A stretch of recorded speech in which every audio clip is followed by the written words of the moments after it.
Değerli şagirdlər, abituriyentlər, izləyicilər, bu dərsimizdə Bəxtiyar Vahabzadənin İstiqlal poemasından danışacaq. Elə poemasının adı kimi Bəxtiyar Vahabzadənin öz haqqında da demək olar ki, bu şair bir istiqlal şairdir. Azərbaycan müstəqil olması üçün, Cənublu, Şimallı Azərbaycanın bütöv olması üçün bacardığını eləyən ən azı həm meydanlarda, həm də söz meydanında mübarizə aparan qiriyyətli və vətənpərvər şairlərimizdən biridir. Bilmirəm necədir, hamıda elədim, amma məndə şairin şeirləri və şəxsiyyəti gərək üst-üstə düşdü.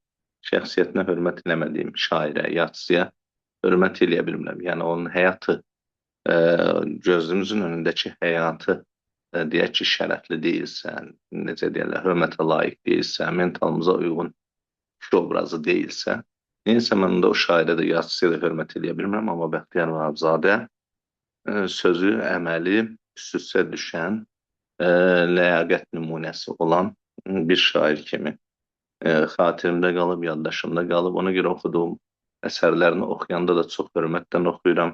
Ondakı səmimiyyətə inanaraq oxuyuram.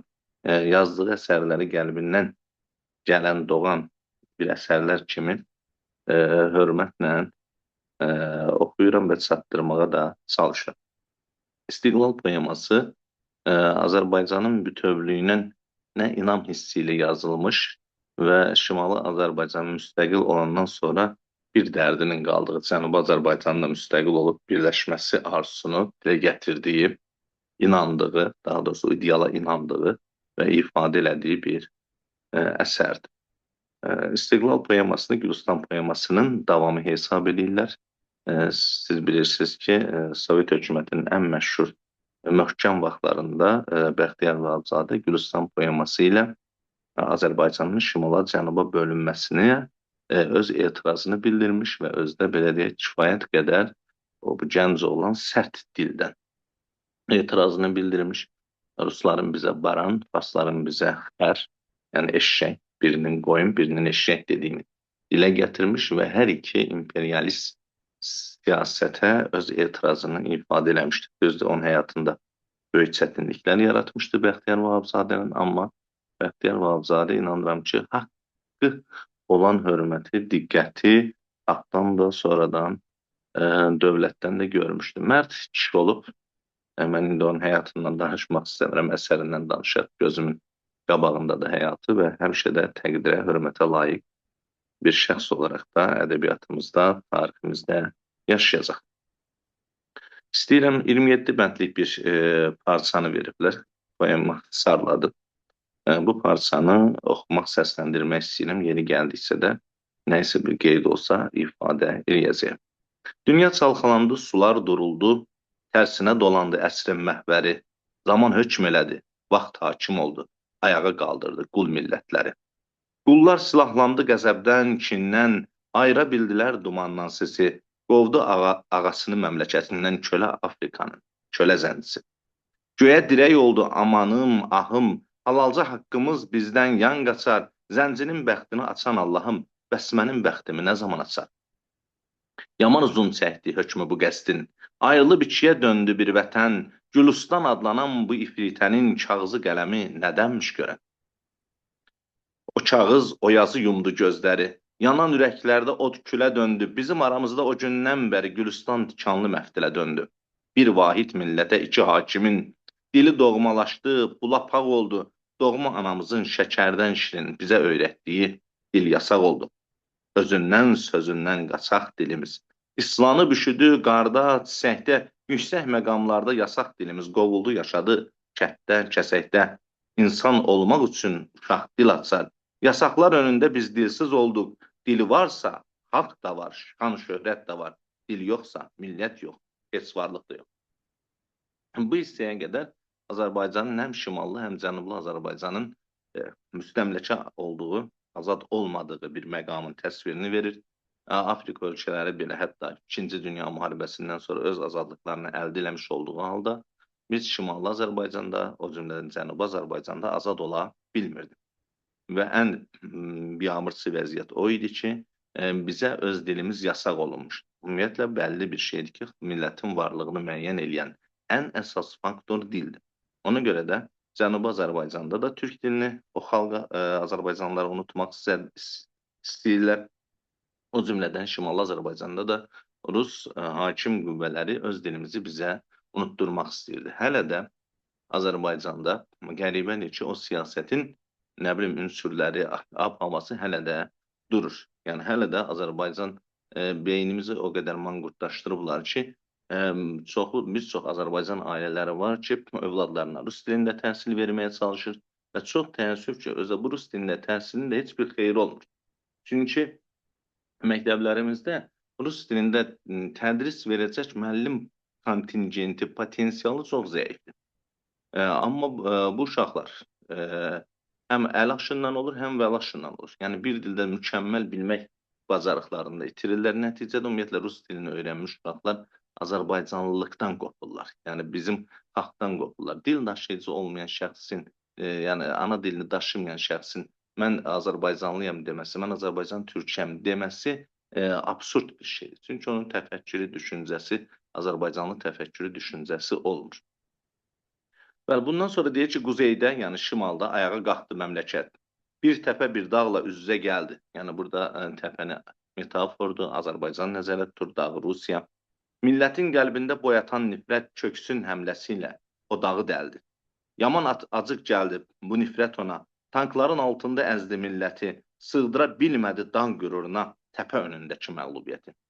Millət olur arzu, niyyəti, inamı, inadı, öz imanı ilə dərk edib bu haqqı, bu həqiqəti suvardıq torpağı şəhid qanıyla. Eşidib qəlbimin üsyan səsini, yazdım şəhidlərin faciəsini, dilək də bilsək bitirə bilməz, bu gündən sabaha körpü olmasa, azadlıq ağacı bar verə bilməz, şəhidlər qanıyla suvarılmasa. O şənbə gecəsi gecikdi səhər, zaman itirmişdi o gün sağ solu, ömürdən keçərək keçdi şəhidlər, bir qanlı gecədə 1000 illik yolu. O şənbə gecəsi öldük, dirildik, şərəf papaq oldu, başlara qondu. O qətl gecəsi xalqın 1000 illik şücaət tarixi təkrar olundu. Qatil gülləsinə qurban gedirkən, gözünü sabaha dikdi şəhidlər, üç rəngli bayrağı öz qanları ilə vətən göylərinə çəkdi şəhidlər. O şənbə gecəsi o qətl günü mümkünə döndərdi çox namümkünü, xalqın qəlbindəki qorxu mülkünü o gecə dağıdıb söktü şəhidlər. Bu hissədə, indi oxuduğum hissədə görürük ki, Şimali Azərbaycanda xalqın ayağa qalxdığını, içindəki qorxu mülkünü yıxıb dağıtdığını və şəhid qanı ilə torpağı suvararaq müstəqilliyini necə əldə etməsini, necə deyərlər, şanlı bir dildən şair əks elətdirir və bizə inandırır ki, azadlıq qansız, qurbansız əldə edilə bilmir və 20 yanvarda deyir, biz ilk dəfə qəlbimizə çöktürülmüş qorxu, müstəmləkədə xalqın qəlbinə çöktürülmüş qorxunu yıxdıq, dağıtdıq, söktük, tariximizdən qovuşduq. Yəni insanların 1000 illik tarixi boyunda o döyüşərək, qanı ilə öz azadlığını qorumaq hissini təzədən bərpa elədiyini və necə deyərlər, azadlığa çatma yolunda addımını göstərmiş olur. Bu yerdə bir şey mən vurğulayım. 27 bənddir, daha doğrusu orta məktəbdə 27 bəndi verilibdir. Bəndlər 4 misralıdır və hər misrada 11 heca var. Amma bir bənd gördüyünüz kimi eşidib qəlbimin üsyan səsini, bu hissəki var. Burada 6 misralıdır və burada birinci, ikinci misralar məsnəvi kimi yan-yana həm qafiyədir, sonra çarpaz qafiyələri gəlir. Şeir demək olar ki, başdan ayağa çarpaz qafiyəlidir, amma çarpaz qafiyə olmayan hissədə var. Xüsusilə Şəhidlər poemasında şəhidlər şeiri var. Həmən bu tün təriflərlə verdiyim hissəki var. Bu həmin şeirdən, poemanın içindəki qoşmadan bir parçadır. Birinci bənd və sonraki bənd. Orada qafiyədə gördüyünüz kimi çarpaz deyirik ki, birinci bənddə qoşmada ikinci və dördüncü misralar həm qafiyə olur.